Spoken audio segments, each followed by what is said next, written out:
রহমানির রহিম। শিক্ষার্থী বন্ধুরা, তোমরা কেমন আছো? নিশ্চয়ই ভালো আছো। আমিও আলহামদুলিল্লাহ ভালো আছি। অনেক দিন পর অনলাইন ক্লাসের থেকে তোমরা পিছনে আসো। আমরা আবারও অনলাইন ক্লাস আমাদের সম্মানিত প্রধান শিক্ষকের নির্দেশে আমরা আরম্ভ করে ফেলেছি। তোমরা ক্লাসগুলো ভালোভাবে দেখো। যতদিন স্কুল না খোলে ততদিন অনলাইন ক্লাসগুলো ভালোভাবে দেখে বাসায় প্র্যাকটিস করো। আজকে আমি তোমাদের নবম শ্রেণীর শিক্ষার্থীদের জন্য, নবম এবং দশম শ্রেণী যা তারাও উপকৃত হবে ইনশাআল্লাহ, তারাও এই ক্লাসটা দেখতে পারো। নবম শ্রেণীর শিক্ষার্থীদের জন্য নতুন সম্ভাবনা অধ্যায়, উচ্চতর গণিত বিষয়ে সম্ভাবনা অধ্যায় 14তম অধ্যায় নিয়ে আজকে আলোচনা করব। তো তোমরা একটু বইটা বের করে মনোযোগ দিয়ে এই ক্লাসটা দেখো, তাহলে নিশ্চয়ই তোমরা ভালোভাবে বুঝতে পারবে। তো আমি আজকে যে অধ্যায়টা আলোচনা করব সেই অধ্যায়টার নাম হলো সম্ভাবনা। সম্ভাবনা কথাটির সাথে আমরা সবাই সুপরিচিত যে সম্ভাবনা জিনিসটা কি। যখন আমরা এই করোনাকালীন সময়ে অনেক সম্ভাবনার কথাটা, যেমন স্কুল আগামী মাসের এত তারিখ খোলার সম্ভাবনা আছে, এইভাবে আমরা আজকে প্রায় একটি বছর কেটে ফেলতেছি। তো আমাদের যেমন আগামী 14 তারিখ এর পরে স্কুল খোলার সম্ভাবনা কত বা সম্ভাবনা আছে, এই সম্ভাবনা শব্দটার সাথে আমরা সবাই পরিচিত। ঠিক আছে শিক্ষার্থী বন্ধুরা, তাহলে এই সম্ভাবনা বিষয়টা জানার জন্য কতিপয় সংজ্ঞার সাথে আমাদেরকে পরিচিত হতে হবে। এই সংজ্ঞাগুলো আজকে আমি একটা একটা করে আলোচনা করব। তোমরা নিশ্চয়ই এই সংজ্ঞাগুলো ভালোভাবে বোঝার চেষ্টা করবে। যেমন আমি সংজ্ঞাগুলো কি কি আলোচনা করব একটু লিখি। দৈব পরীক্ষা, তারপরে আরেকটা আছে ঘটনা, তারপরে হলো পরস্পর বিচ্ছিন্ন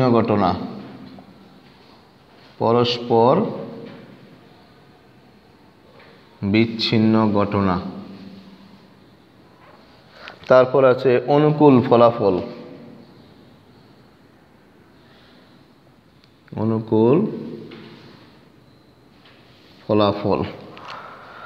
তারপর আছে নমুনা ক্ষেত্র,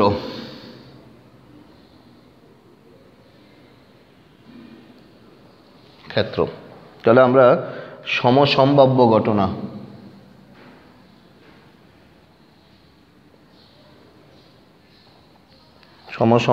ঘটনা বলি। এই সংজ্ঞাগুলো নিয়ে আমরা প্রাথমিকভাবে আলোচনা করব। তোমরা একটু মনোযোগ দিয়ে দেখো। প্রথমে দেখো যে দ্বৈব পরীক্ষা মানে কি। দ্বৈব পরীক্ষা বলতে বোঝায় যদি কোনো পরীক্ষায় ফলাফলগুলি আগে থেকেই জানা, কিন্তু নির্দিষ্ট পরীক্ষায় কোন ফলাফলটি আসবে সেটি জানা নেই, ওই ধরনের পরীক্ষাকে বলা হয় দ্বৈব পরীক্ষা। যেমন আমি উদাহরণ দিলেই তোমরা ব্যাপারটা ক্লিয়ার হবা। যে দেখো, একটা ছক্কা, আমরা যে লুডো খেলি, এই ছক্কার মধ্যে কত আছে? 1 থেকে 6 পর্যন্ত আছে। আমরা জানি যে এই ছক্কাটা নিক্ষেপ করলে 1 থেকে 6 পর্যন্ত যে কোনো সংখ্যা আসবে, অর্থাৎ এখানে যে 6টা সংখ্যা আছে, এই 6টা সংখ্যা থেকে যে কোনো একটা সংখ্যা আসবে, এটা আমরা আগে থেকেই জানি। কিন্তু একটা নির্দিষ্ট পরীক্ষা, অর্থাৎ আমি এখন ছক্কাটা নিক্ষেপ করব, ওই পরীক্ষায় কি আসবে সেটা আমরা জানি না, কেউ জানি না। তাহলে এই ধরনের পরীক্ষাকে বলা হবে দৈব পরীক্ষা। আবারও বলছি, ছক্কার মধ্যে কয়টা সংখ্যা থাকে? 6টা। 1 2 3 4 6। এই 6টা একটা ছক্কা নিক্ষেপের মধ্যে এই 6টা সংখ্যা থেকে যে কোনো একটি সংখ্যা আসবে, কিন্তু এখন পরীক্ষা করলে কোন সংখ্যাটি আসবে সেটা আমাদের জানা নাই। অর্থাৎ এখন আমি নিক্ষেপ করলাম, তাহলে যে কোনো সংখ্যা আসতে পারে, এটা আমরা জানি না। এই ধরনের পরীক্ষাকে বলা হবে দৈব পরীক্ষা। এরপরে দেখো আরও একটি উদাহরণ দিই। আমরা কয়েনের মধ্যে, আগের দিনের কয়েনগুলোর মধ্যে হেড এবং টেইল, মানে টেল মানে লেজ আর হেড মাথা, এগুলো থাকতো। ওইটাই এখনও নির্দিষ্ট আছে যে 2টা ফিটের নাম দেওয়া আছে, একটা হলো হেড আর একটা হলো কি টেইল। এখন একটা কয়েন নিক্ষেপের মধ্যে কি আসতে পারে? হেড আসতে পারে, অথবা কি আসতে পারে? টেইল আসতে পারে। আমরা আগে থেকেই জানি, কিন্তু এখন একটা কয়েন নিক্ষেপ করব, দেখবা বিভিন্ন খেলার মধ্যে এই কয়েন নিক্ষেপ করা হয় যে টস হিসাবে। তো আমরা এখন এটা যখন নির্দিষ্ট করে আমরা জানি হেড অথবা টেইল যে কোনো একটা আসতে পারে, কিন্তু এখন নিক্ষেপ করলে কোনটা আসবে সেটা আমাদের কি নেই, জানা নেই। তাহলে এই ধরনের পরীক্ষাকে বলা হবে কি, দৈব পরীক্ষা। তাহলে নিশ্চয়ই তোমরা ব্যাপারটা বুঝতে পারছো। তো আমি দৈব পরীক্ষার পরে তাহলে আমাদের এরপরে সংজ্ঞাটা হলো ঘটনা। ঘটনা কি? ঘটনাটা হলো যেমন আমি এতক্ষণ বললাম একটা ছক্কা নিক্ষেপ করব, এরপর একটা কয়েন নিক্ষেপ করব। এই ছক্কা এবং কয়েনের মধ্যে যেমন এখন ছক্কা নিক্ষেপ করে ফেলার পর দেখলাম যে এখানে 3 আসলো, তাহলে এই 3 যে আসলো এটাই একটা ঘটনা। বা আমি কয়েন নিক্ষেপ করলাম, কয়েন নিক্ষেপ করার পর কি আসলো, হেড আসলো, তাহলে হেড একটা ঘটনা। কথা কি, ব্যাপারটা কি ক্লিয়ার? তাহলে আমার মনে হয় নিশ্চয়ই তোমরা ক্লিয়ার হয়েছো। ঘটনাটা কি? ঘটনাটা আবারও বলছি, ছক্কা নিক্ষেপ করলাম, নিক্ষেপ করার পর যখন 6 আসলো, তাহলে 6 আসলো যে এটাই একটা কি, ঘটনা। তারপর দেখো পরস্পর বিচ্ছিন্ন ঘটনা। পরস্পর বিচ্ছিন্ন ঘটনা বলতে কি বোঝায়, যে এমন কতগুলো ঘটনা আছে, সেই ঘটনাগুলো একটা ঘটলে আর একটা ঘটবে না, তাহলে একটা আর একটার কি পরস্পর বিচ্ছিন্ন। যেমন আমরা যদি বলি একটা কি নিক্ষেপ করব, কয়েন নিক্ষেপ করব, তাহলে এই কয়েনের মধ্যে কি থাকে, হেড অথবা কি থাকে, টেইল থাকে। তাহলে আমি কয়েন নিক্ষেপ করলে হেড আসলে টেইল আসবে না, একটা আর একটা কি পরস্পর বিচ্ছিন্ন ঘটনা। তাহলে আবার আমরা ছক্কা নিক্ষেপ করলাম, ছক্কা নিক্ষেপ বলতে 1 থেকে কি পর্যন্ত থাকবে, 1 থেকে 6 পর্যন্ত। এখন আমরা 1 আসলে আর বাকি 5টা আসবে না, তাহলে একটা আর একটার কি ঘটনা, পরস্পর কি ঘটনা, বিচ্ছিন্ন ঘটনা, পরস্পর বিচ্ছিন্ন ঘটনা। তাহলে শিক্ষার্থী বন্ধুরা তোমরা নিশ্চয় পরস্পর বিচ্ছিন্ন ঘটনাটাও বুঝতে পারছো। এবার আমরা পড়ব অনুকূল ঘটনা, অনুকূল ফলাফল। অনুকূল ফলাফল মানে কি? কোনো পরীক্ষায় আমরা ধরো কোনো পরীক্ষায় সংখ্যাটা যদি আমরা এভাবে বলি, কোনো পরীক্ষায় সপক্ষের ফলাফলগুলো কি, তার অনুকূল ফলাফল বলে। সপক্ষের ফলাফল বলতে কি বোঝায়, যেমন আমরা একটা ছক্কা নিক্ষেপ করব, আমি বললাম যে বিজোড় সংখ্যা আসার সম্ভাবনা নির্ণয় করব, তাহলে আমাদেরকে দেখতে হবে এখানে বিজোড় সংখ্যা কয়টা আছে, বিজোড় সংখ্যার অনুকূলে কতগুলো সংখ্যা আছে। যেমন ছক্কা নিক্ষেপের মধ্যে বিজোড় সংখ্যা আছে কয়টা, 1, 3, 5, তাহলে আমরা বলবো যে অনুকূল ফলাফল 3টা। এখন আমি আবারও বলতে পারি, যেমন একটা ছক্কা নিক্ষেপের মধ্যে জোড় সংখ্যা আসার অনুকূল ফলাফল। অনুকূল ফলাফল মানে হলো ওই ঘটনার সপক্ষের ফলাফলগুলা। সপক্ষে যেমন জোড় সংখ্যা বলছি, এখন ছক্কার মধ্যে জোড় সংখ্যা আছে কয়টি, সেটা হলো ওই ঘটনার অনুকূল ফলাফল। যেমন 1 থেকে 6 পর্যন্ত জোড় সংখ্যা আছে কয়টি, 3টি, 2, 4, 6, তাহলে অনুকূল ফলাফল হলো 3। এখন আবার আমরা যদি মুদ্রা নিক্ষেপ করি, এখন আমি বললাম যে একটা মুদ্রা একবার নিক্ষেপ করলে হেড আসার সম্ভাবনা নির্ণয় করব, তাহলে এখন একটা মুদ্রার মধ্যে কয়টা হেড থাকে, একটা হেড, তাহলে অনুকূল ফলাফল কত, 1। তাহলে নিশ্চয়ই শিক্ষার্থী বন্ধুরা তোমরা এই অনুকূল ফলাফলের ব্যাপারটা কি বুঝতে পারছো। যেমন আমি যদি আরও উদাহরণ দিয়ে বোঝাই, যেমন আমি বললাম যে 1, 2, 3, 4, 5, 6 এই ছক্কার মধ্যে এই সংখ্যাগুলো আছে। এবং অনুকূল ফলাফল জোড় সংখ্যা আসার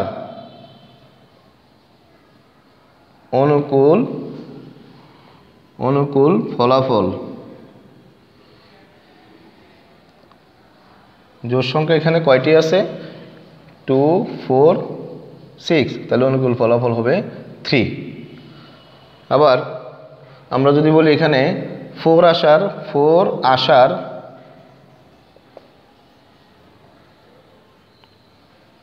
অনুকূল ফলাফল,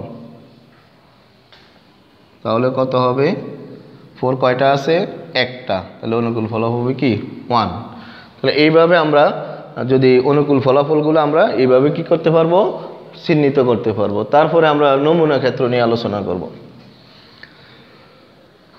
নমুনা ক্ষেত্রের আগে আমরা আরেকটা জিনিস আলোচনা করি, যে নমুনা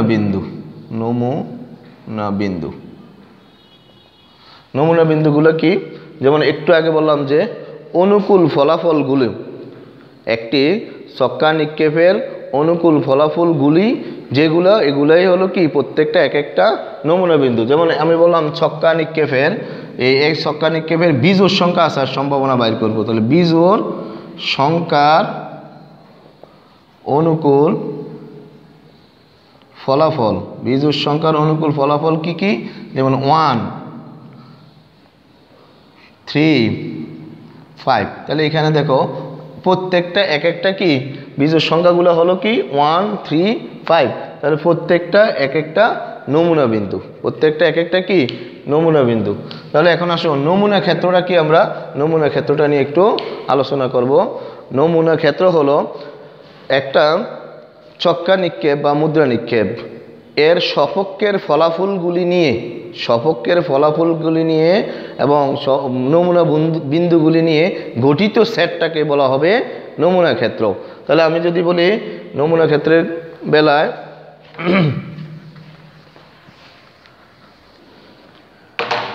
একটা চক্কা নিক্ষেপের মধ্যে কি কি থাকে? চক্কার মধ্যে 1, 2, 3, 4, 5, 6 এই 6টি সংখ্যা থাকে।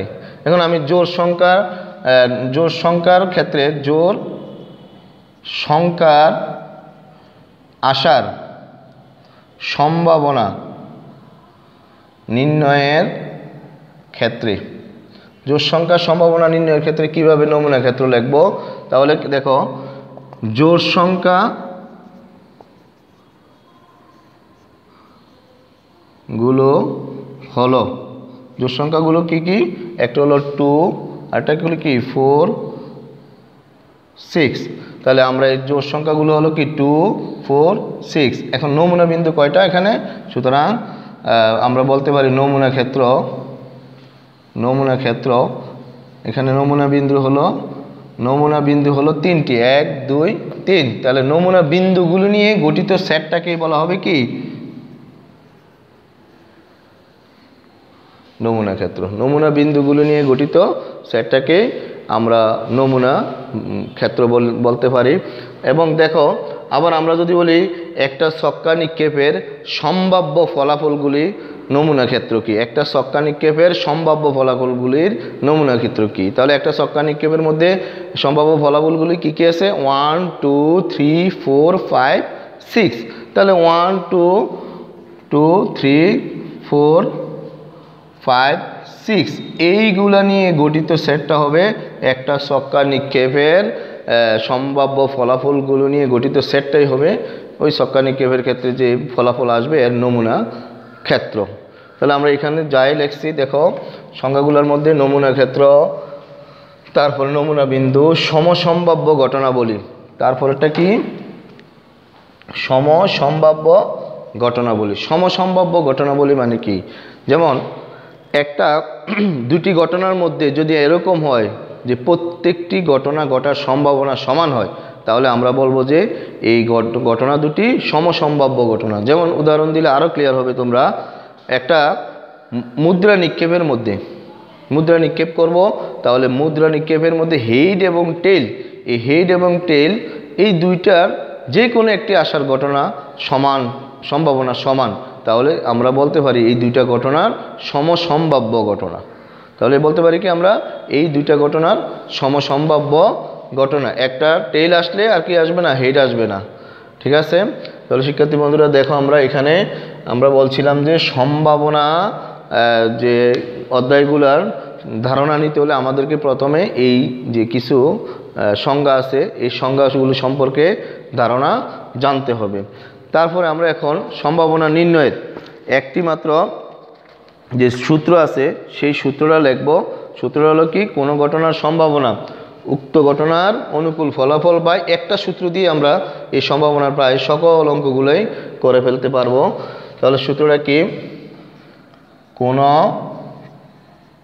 ঘটনার সম্ভাবনা উক্ত ঘটনার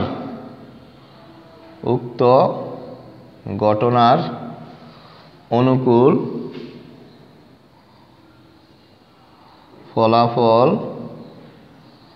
ফলাফল বাই সমগ্র সম্ভাব্য ফলাফল, সমগ্র সম্ভাব্য ফলাফল। তাহলে এই সূত্রটা ব্যবহার করে আমরা কয়েকটি গাণিতিক সমস্যার সমাধান করব। তোমরা একটু দেখো গাণিতিক সমস্যাগুলো আমি এখানে কয়েকটা অঙ্ক লিখি। প্রথমে একটা বলি যে একটি ছক্কা নিক্ষেপে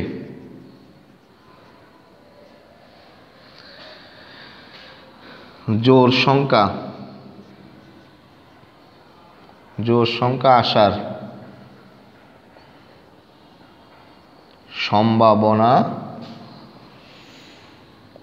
কত? তাহলে এই ধরনের প্রশ্ন আমাদের বহু নির্বাচনী পরীক্ষার মধ্যে বহু নির্বাচনের মধ্যে থাকে অথবা ক নাম্বার প্রশ্নের মধ্যে থাকতে পারে। তাহলে আমরা এখন এইটা যদি ক নাম্বার প্রশ্নে থাকে কিভাবে করতে পারবো, আর বহু নির্বাচনী হলে তো আমরা মুখে মুখেই করে ফেলতে পারবো। দেখো বলছে কি একটি ছক্কা নিক্ষেপের জোড় সংখ্যা আসার সম্ভাবনা কত নির্ণয় করতে বলছে। তাহলে একটি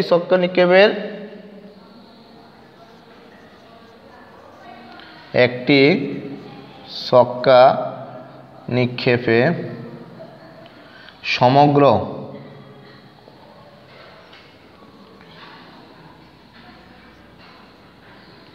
সম্ভাব্য ফলাফল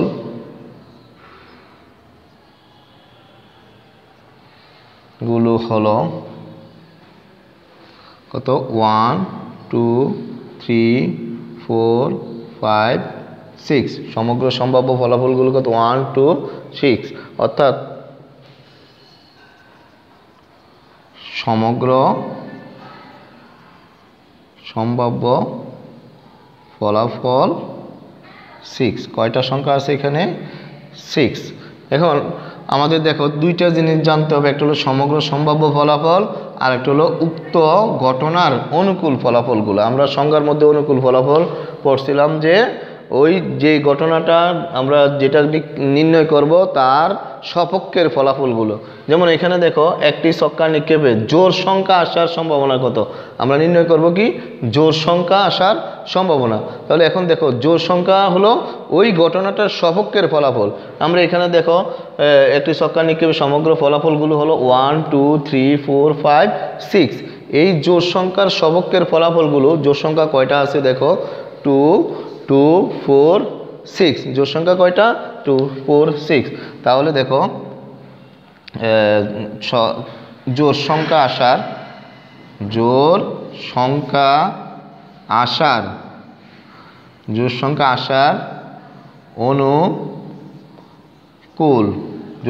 আসার অনুকূল ফলাফল কত?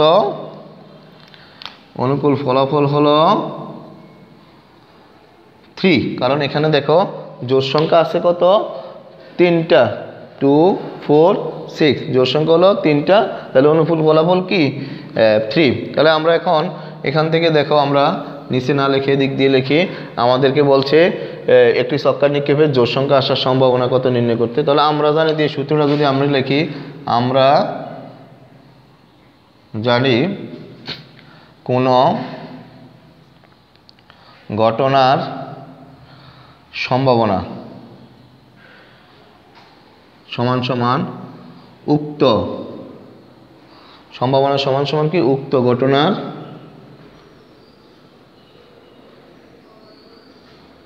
অনুকূল ফলাফল বাই সমগ্র সম্ভাব্য ফলাফল। সমগ্র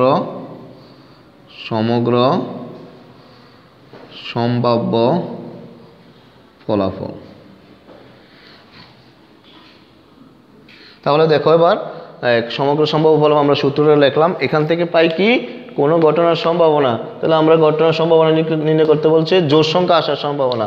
তাহলে আমরা বলবো যে জোড় সংখ্যা আসার সম্ভাবনা উক্ত ঘটনার অনুকূল ফলাফল। উক্ত ঘটনা ছিল অনুকূল ফলাফল হলো কত? 3। আর সমগ্র সম্ভাব্য ফলাফল অনুকূল ফলাফল হলো কি 3। আর সমগ্র সম্ভাব্য ফলাফল কত? 6। তাহলে 6 আমরা যদি এটা কাটাকাটি করি 1/2, তাহলে কত পাইলাম? হাফ পাইলাম। ঠিক আছে, তাহলে আমরা এখান থেকে 1/2 হাফ পেলাম।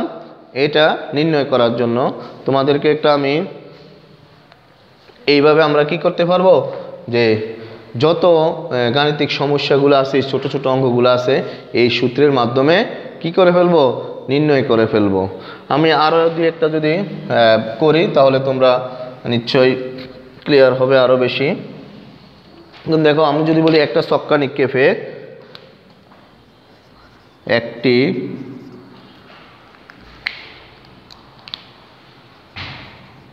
ছক্কা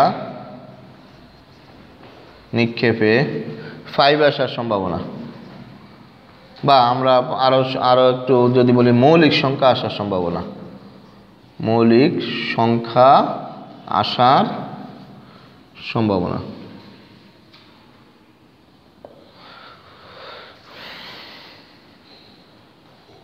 তোমরা এখান থেকে দেখো মৌলিক সংখ্যা আসার সম্ভাবনা তোমরা এখন যে কোনো সংখ্যা আসার সম্ভাবনা নির্ণয় করতে পারবা 5 আসার সম্ভাবনা 4 আসার সম্ভাবনা 3 আসার সম্ভাবনা বিজোড় সংখ্যা আসার সম্ভাবনা যেহেতু আমি একটা দেখাইছি আরও একটা দেখাই তাহলে আরও ক্লিয়ার হবা তাহলে এখান থেকে দেখো একটি ছক্কা নিক্ষেপে মৌলিক সংখ্যা আসার সম্ভাবনা তাহলে ছক্কার মধ্যে আমরা বলি সমগ্র ফলাফলগুলি হলো ছক্কা নিক্ষেপে সমগ্র ফলাফলগুলো হলো কি 1 2 3 4 5 6 তো সমগ্র সম্ভাব্য ফলাফল সুতরাং সমগ্র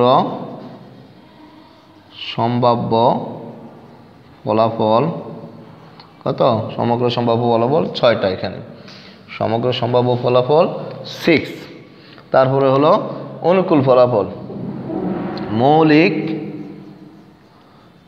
সংখ্যা আসার অনুকূল